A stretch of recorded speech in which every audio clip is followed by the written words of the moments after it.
Welcome, everyone, to the Scholar's Chair. We are exploring a book entitled Think, authored by Simon Blackburn. He is Edna J. Corey Distinguished Professor of Philosophy of the University of North Carolina. Our subject of consideration is reasoning. This program will hopefully give us an acquaintance with some basic categories to use when we think about reasoning. We want our reasoning to be good. We want to follow reliable methods of sifting truth from falsehood and forming beliefs about our world. But which are these reliable methods and what are their credentials? In this chapter, we take a very brief glance at formal logic, and then we come upon the problems of inductive reasoning and some of the elements of scientific reasoning. A little logic. The working parts of an argument are, first, its premises. These are the starting point, or what is accepted or assumed, so far as the argument is concerned. An argument can have or one premise or several. From the premises of an argument derives a conclusion. If we are reflecting on the argument, perhaps because we are reluctant to accept the conclusion, we have two options. First, we might reject one or more of the premises. But second, we might reject the way the conclusion is drawn from the premises. The first reaction is that one of the premises is untrue. The second is that the reasoning is invalid. Of course, an argument may be subject to both criticisms. Its premises are untrue and the reasoning from them is invalid. But the second criticisms are distinct, and the two words untrue and invalid are well kept from the distinction. In everyday life, arguments are criticized on other grounds again. The premises may not be very sensible. It is silly to make an intricate argument from the premise that I will win next week's lottery if it hasn't a dog's chance of happening. It is often inappropriate to help yourselves to the premises that are themselves controversial. It is tasteless in some circumstances to argue some things, but logical is not synonymous for sensible. Logic is interested in whether arguments are valid, not if whether it is sensible to put them forward. Conversely, many people call illogical may actually be profoundly valid arguments, but be dotty in other ways. Logic has only one concern.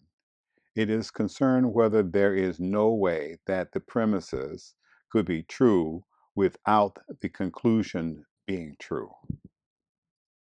Aristotle, 384 to 322 BC, who first tried to give a systematic taxonomy on valid and invalid arguments. Aristotle realized that any kind of theory would need to classify arguments by the patterns of reasoning they exhibit, or what is called their form. One of the most famous forms of argument, for instance, rejoicing in the title, modus ponens, just goes P, if P then Q, so Q. Here P and Q stands for any piece of information or proposition that you like. This form of argument would remain the same whether you were talking of cows or philosophers. Logic, then, studies forms of information, not particular examples of it. Particular arguments are instances of the form, but the logician is interested in the form and structure, just as a mathematician is interested in numeral forms and structure, but not interested in whether you are counting bananas or profits. We want our reasoning to be valid. We say what this means. We want there to be no way that our conclusion could be false if our premises are true. So we need to study whether it is any way that one set of things, the premises, can be true without another thing, the conclusion, also being true. To investigate this, we need to produce a science of the way things can be true. Language and logic. The logician studies the forms of information that we have just described, and of course, such other complex forms as come to light. But there is another side of the philosopher, which is to decide when information couched in the idiom of ordinary speech indeed displays one or another of these forms. This proves a surprisingly fraught business. Consider, for instance, the difference between she was poor and she was honest, and she was poor but she was honest. The first clearly illustrates the form P and Q. But what about the second? Certainly suggests something else along the lines that it is surprising or noteworthy that someone poor should be honest. But does it actually say that? A simpler suggestion might be that it strictly says only what the first says, but says it in a way to insinuate or suggest that the combination is surprising and noteworthy. Perhaps the simpler information is strictly given, but it is given in a way that carries its own suggestions, which may, as in this example, be seriously unpleasant. So philosophers of language are led to distinguish what is strictly said or asserted, the information carried by the utterance, called its truth condition, form what is suggested or implied, not as a strict logical consequence, but by the way things are put, called the implicature. Language is such a flexible and subtle instrument that there is almost no limit to the way nuances in the presentation of information affects the imprimatur. A famous example is the way in which simply not saying something can have weighty overtones. For example, what do you think of the new professor of logic? And the next statement, they tell me he is famous for his tomatoes. Here, what is strictly said has little or no bearing on whether the new professor is competent. But the fact that this response is all that is given shows unmistakably that the respondent thinks the professor is no good. Choice of terminology can have its own implicatures. Consider the difference between John is Fred's brother. Fred has a male sibling, John. Here, the second way of putting what is, in fact, the same information suggests some kind of significance, sinister psychoanalytic overtones, perhaps. Order of telling also carries implicatures about the order of events.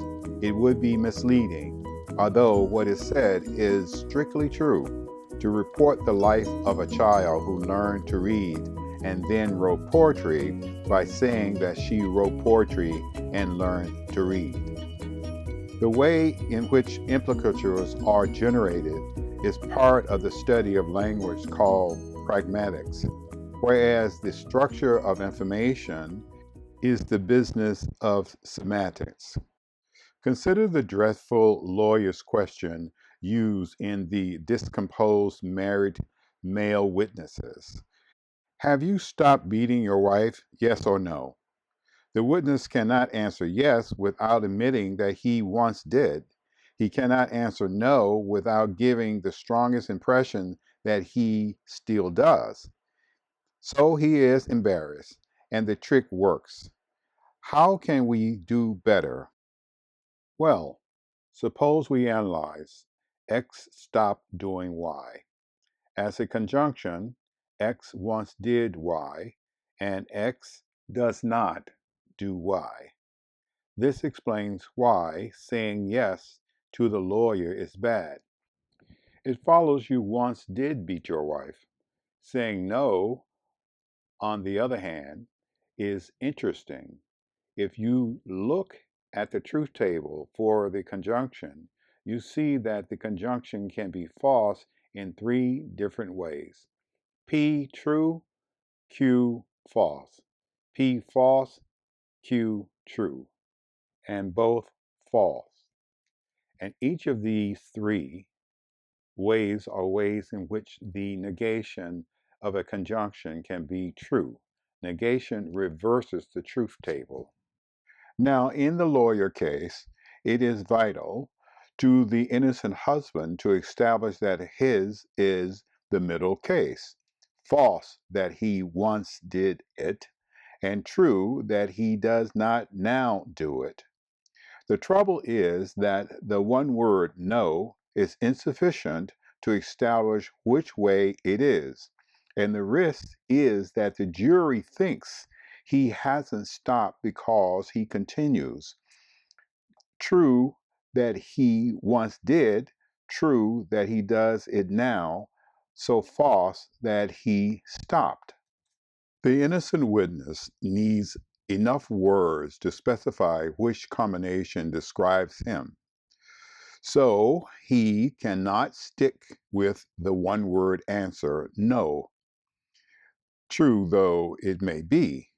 The right thing for the witness to say in one breath, no, I haven't stopped because I never started, or words to that effect. If we handle the lawyer's questions this way, we can say that it presupposes that the witness once beat his wife, but only in a pragmatic sense that anyone asking the question would normally be taking this for granted. Uncovering the hidden presuppositions behind questions and opinions is an important part of thinking. Some presuppositions even raise questions about the assumption we make when interpreting the word and, the word not, the word or, and especially the phrase if then as truth functions adequately described by the tables. They sometimes seem to do more complex things. Before we leave this brief sketch of formal logic, we might pause to consider one kind of reaction it sometimes provokes. People sometimes think that logic is coercive, masculine, or that it implies favoring some kind of linear thinking as opposed to lateral thinking. Both these charges are totally mistaken. Formal logic is too modest to deserve them. First, what could be meant by the charge of coercion? Formal logic enables you to determine whether a set of propositions implies a contradiction. It also interprets contradictions as false. Most of us will want to avoid holding sets of propositions that imply things that are false because we care that our beliefs are true. If someone is not like that, then we may indeed be minded of moralizing against them. But we are not wearing the hats of former logicians as we do so. The work of a former logician was finished with the result. Perhaps someone might feel coerced by the assumption mentioned right at the outset that every proposition is true or false, and no proposition is both. Perhaps we ought to try more complex assumptions. For example, we might welcome vague propositions that are true to a degree, or a proposition that are neither true nor false, but have some third status. That is fine too. These are respectable ideas, and there are alternative logics that develop them. But it is fair to warn that for various reasons, they become awkward and uncomfortable. It is usually wise to be grateful for the simple two valued assumptions. Third source of feeling of coercion introduces wider issues. If someone voices a number of views or come up with a piece of reasoning, it can be crass or coercive to insist on seeing them as of such and such a form and therefore contradictory and therefore invalid.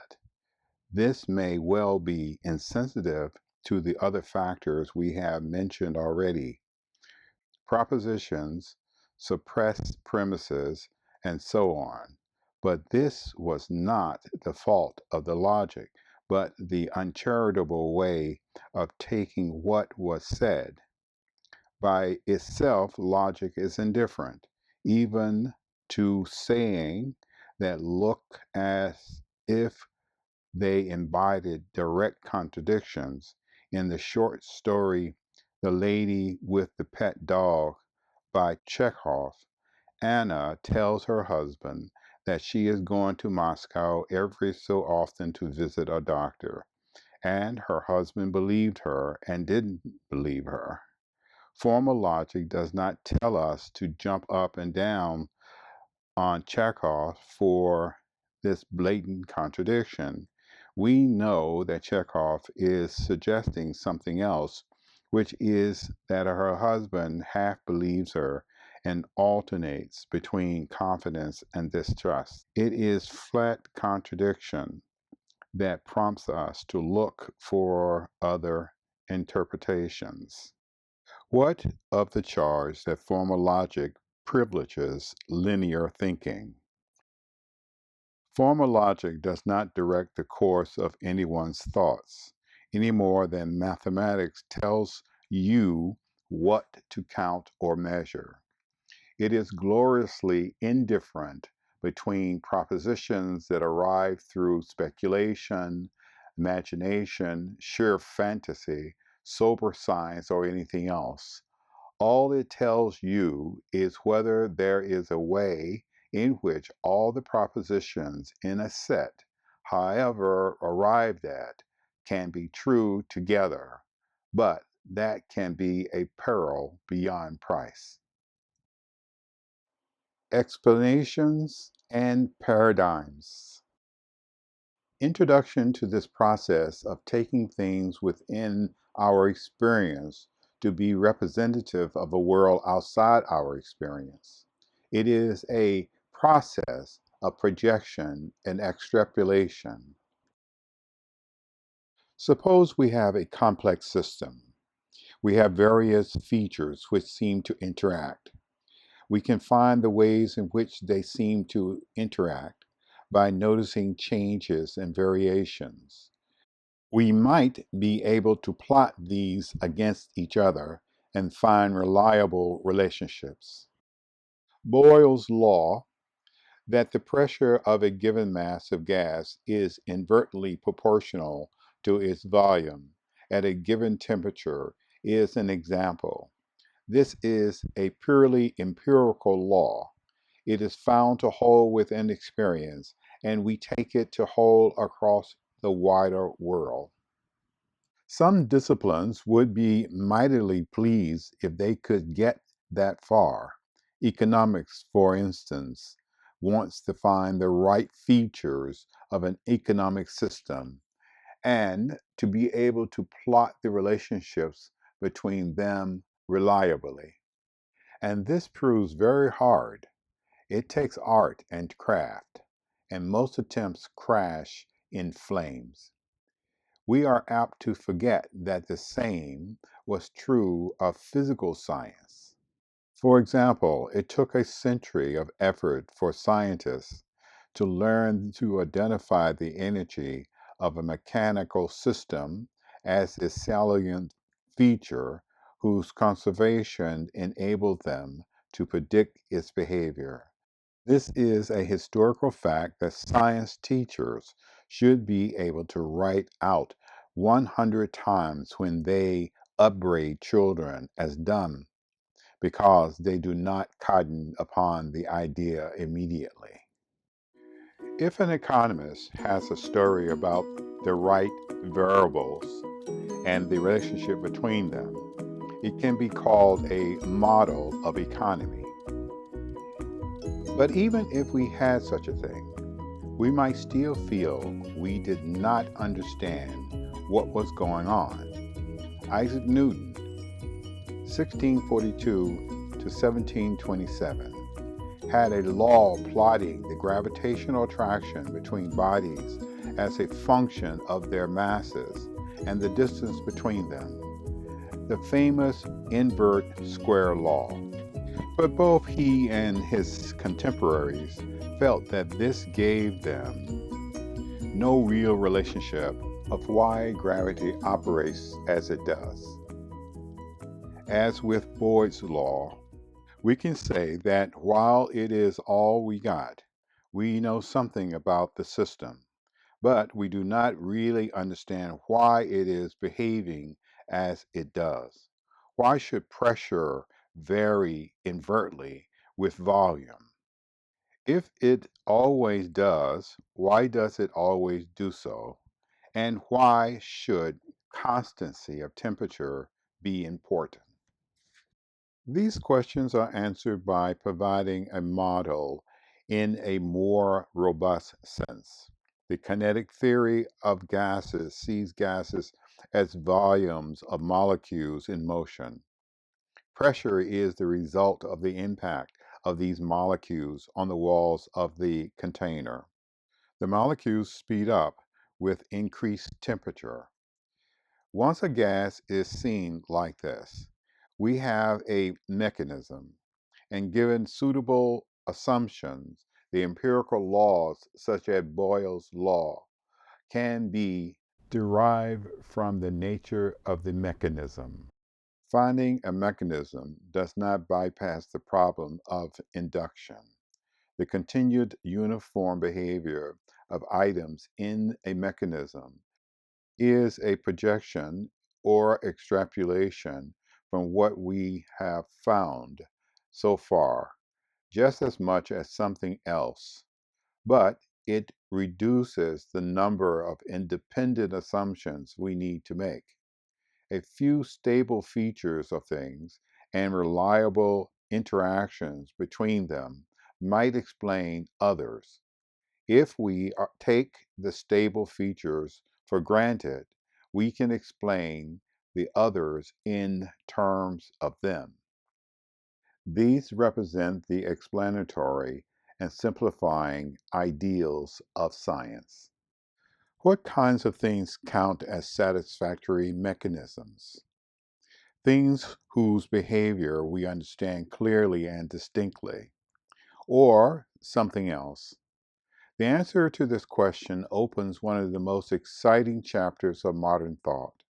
Nearly everyone is inclined to think that there is some kinds of systems that we understand better than we understand others. To most people, some kinds of causation, like shunting, seems especially intelligible, whereas others, like action at a distance or the effects of body on mind, seems very mysterious. In fact, until Hume's, almost everyone, both philosophers and natural scientists like Newton, thought this. They thought we had prior knowledge of what does cause what, and still more of what could not cause what. We have already seen this. Even Newton thought that it was clear that gravitational attraction could not be a case of action at a distance. He thought that any idiot could see that if the sun exerts an attraction on the earth, this may or must be because of a chain of some kind between them. Causation had to be a matter of pushes and pulls. Newton wrote that gravity should be innate, inherent, and essential to matter, so that one body may act upon another at a distance through a vacuum without the mediation of anything else, by and through which their action and force may be conveyed from one to another, is to me so great an absurdity that I believe no man who has in philosophical matters a competent faculty of thinking can ever fall into it. Hume blows this rationalism right out of the water. I should venture to affirm, as a general proposition, which admits of no exception, that the knowledge of this relations is not, in any instance, obtained by reasonings a prior, but arises entirely from experience, when we find that any particular objects are constantly conjoined with each other. Let an object be presented to a man of ever so strong natural reason and abilities. If that object be entirely new to him, he will not be able, by the most accurate examination of its sensible qualities, to discover any of its causes or effects. Adam, through his rational faculties, be supposed, at the very first, entirely perfect, could not have inferred from the fluidity and transparency of water that it would suffocate him, or from the light and warmth of fire that it would consume him. As a good psychiatrist should, he gives an explanation of the prejudice that we can argue a prior about cause and effect. Fancy that were we brought on of a sudden into the world, we could at first have inferred that one billiard ball would communicate motion to another upon impulse, and that we needed not to have waited for the event in order to pronounce with certainty concerning it. Such is the influence of custom, that where it is strongest, it not only covers our natural ignorance, but even conceals itself and seems not to take place merely because it is found in the highest degree. Hume knew that philosophers and scientists hankered after an ideal of insight into the laws of nature, something like a geometry or algebra, enabling them to see why events fall out in patterns that are necessary mathematically concerned. They wanted a Cartesian, clear and distinct perception of why things had to be the way they are. But Hume believed that this goal is an illusion. Nothing the scientist does would accomplish it. We have been exploring Simon Blackburn's book entitled Think. See you next time on another edition of The Scholar's Chair.